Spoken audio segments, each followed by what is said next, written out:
Next is we have differential leveling. Now, when you say leveling, it's a determination of elevations, meaning there are certain points in a surface on a surface of the earth that we need to get their elevations.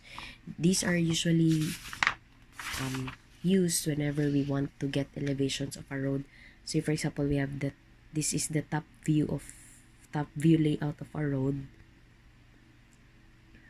Okay, so we tend to establish points along the road, and we usually do that at the center line, and then we name stations. So usually the first station is what you call we name that 0 plus 0 0. Now next, usually stations are having distances of 20 meters. This is the usual distance for every station.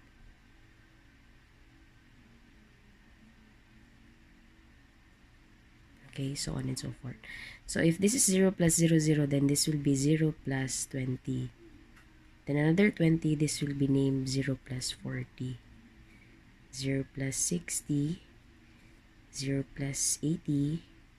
Now if you can't write 0 plus 100, since we only need here two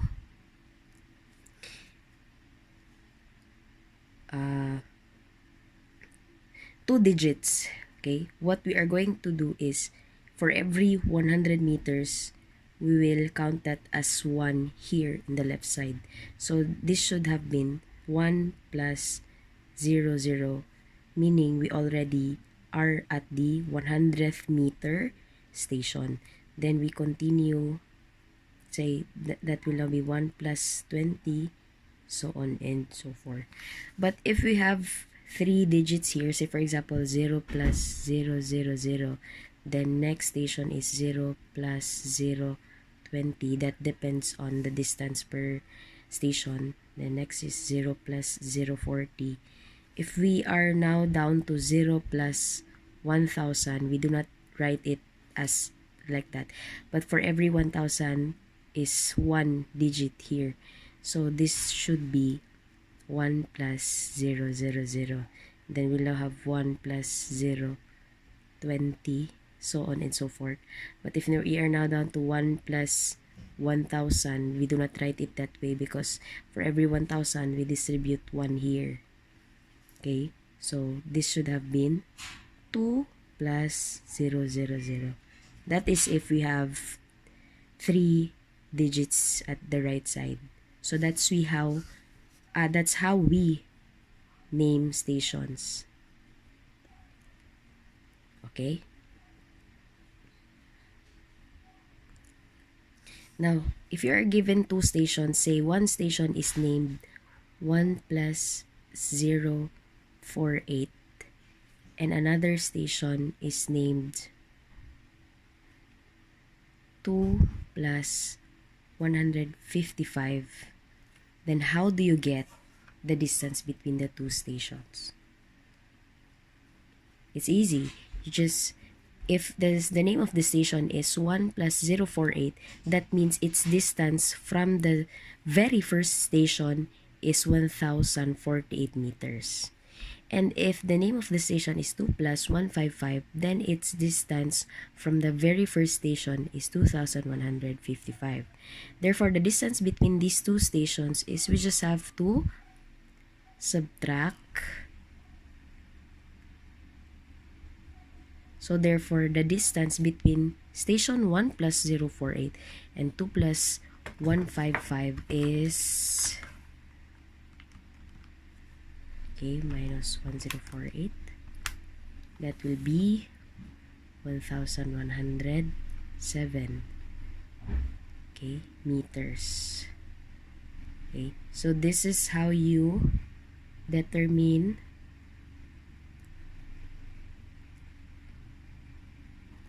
distance between 2 stations.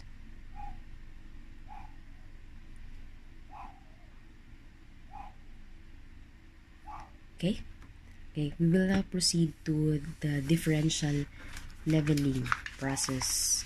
Okay, when you say differential leveling, what will happen is every established station, our goal is to get their elevations. Now, if we are to draw its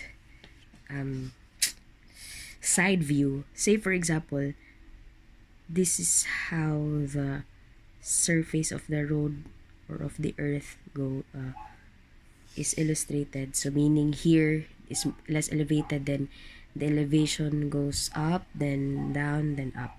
So this is a side view, okay? This one is different. This is top view, okay? So from a certain imaginary mean sea level, if these are the points, the established points, okay, their elevations will be measured from a certain imaginary datum or the mean sea level. Okay, so this is the elevation for this station. For this station, this is also the elevation, so on and so forth. Now, the process is we set up stadias. Okay, this is what you call the stadia at every station until at the last station.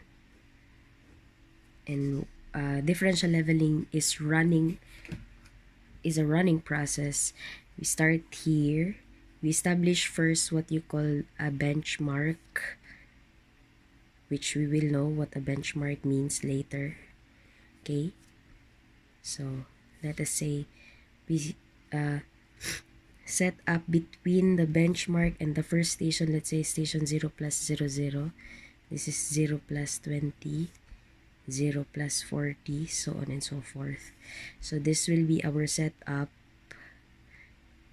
Okay, and then you have to transfer again. The height of the instrument doesn't matter as long as the bubbles will be centered. Then read for every station. Okay, and then transfer in between. Between two stations, you have to transfer the level. You have to set it up, and then you have to get stadia readings for the two stations, so on and so forth. Okay, so this is how we get the elevations. Okay, these are what you call the level instruments. This is what you call stadia. This is how stadia looks. Okay, during the discussion, you will be able to be familiar with the following terms. Okay, so we'll start with a benchmark. A benchmark, when we do the leveling, we always start with a benchmark. A benchmark is the point in the surface with a known elevation. We already know the elevation either through GPS or Google Map or whatever. Okay, now we always need a known elevation or a benchmark before we will be able to get the elevations of all other points. Okay, so we always start with a benchmark. So we set up between a benchmark and a point in the station. So we set up in between, and then we get a reading on the benchmark. That is what you call backsight, because you are reading on the previous point, and if you are reading on the next point, that is what you call the foresight. Okay, so that's the difference between backsight and foresight. So if the reading here, say for example, is 3.851, meaning the height here is 3.851. Okay, and then if, let's say for example, the known elevation of this point is 20 meters, meaning from an imaginary mean sea level, this is 20 meters. Okay, next is you are to get the height of the instrument of that certain setup. So what you will do to get that height of instrument is from the mean sea level up to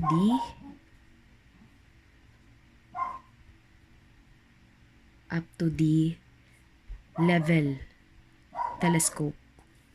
Okay, so to get that, you need the backsight reading plus the known elevation. So to get heights of instrument, you need back sight plus the previous elevation of the previous point. Okay. Now, to get the elevation of the next point, okay, if this is the height of instrument, then you are to read on the stadia of this point that will be called foresight. Say for example, that will be 0.948, meaning this is 0.948. Okay, now to get the elevation, this elevation of this point, what you will do is you need the height of instrument minus this foresight, then it leaves the elevation of this point. Okay, so elevation, when we are to get elevation of a point, we need the height of the instrument or of the setup minus the foresight at that point. Okay, so this is the formulas we need. Height of instrument HI is backside plus elevation, and elevation of a new point is height of instrument minus foresight at that point. Okay, now if we are going to proceed to the next points, okay, this is how it goes now. You need a tabulation wherein we have here the point or the station. So we always start with the benchmark. Benchmark 1, our very first benchmark. We have backside, height of instrument, and foresight. So as per example, okay, our first backside is 3.851. Okay, right here, 3.851. You write it down. This is the backside for benchmark 1. Height of instrument is you have 3.851 plus the elevation at that point, benchmark 20, which is already known or given. Okay, this is given. So, elevation plus backside equals height of instrument. So, we now have 23.851. Okay, now, continue. Okay, after reading the backside, you are now reading the foresight. So, you are now twisting the level instrument to read at the next point. Next point, we are going to name that TP1. TP meaning turning point. When you say turning point, that's what we call the very first station of indifferential leveling. So we have turning point 1, turning point 2, so on and so forth. So we have foresight for the turning point, 0.948. Now to get the elevation of that point, we have height of instrument minus foresight is the elevation of the turning point 1. Okay, next we transfer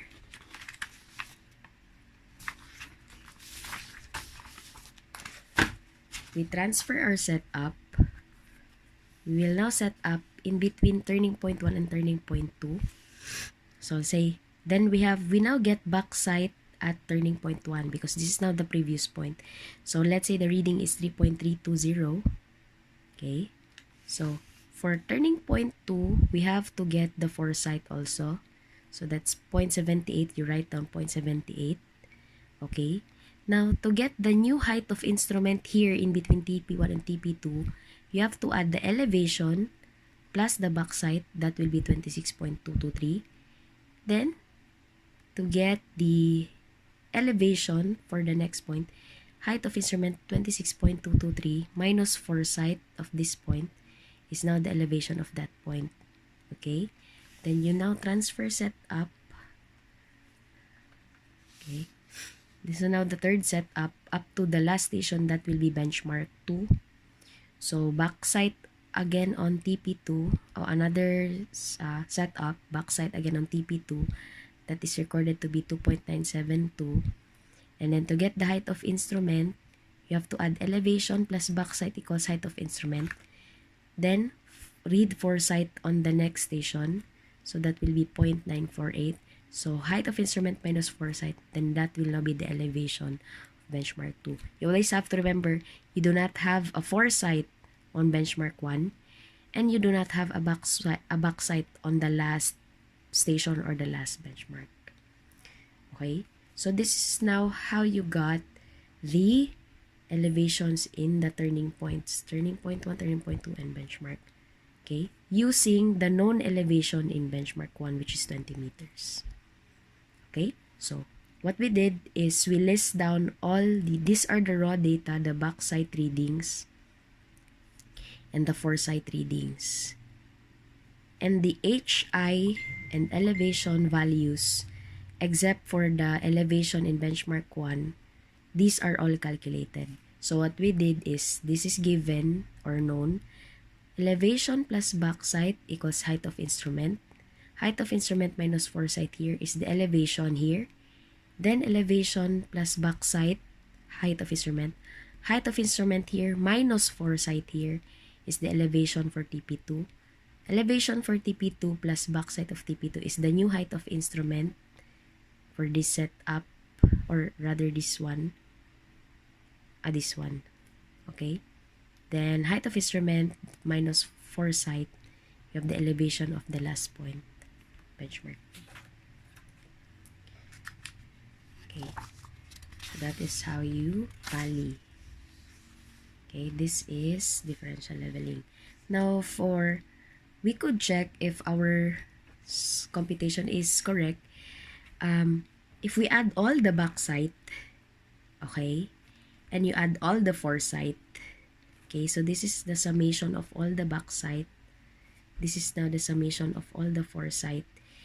If we subtract summation of all backsides and summation of all foresights, it will be equal to the elevation in benchmark 1 minus the elevation in benchmark 2. This is how we check if our tabulation is correct. Okay, we get the absolute values. Okay, so if this is deemed correct in our tabulation, then our computation is correct. Okay, so that's it for differential leveling.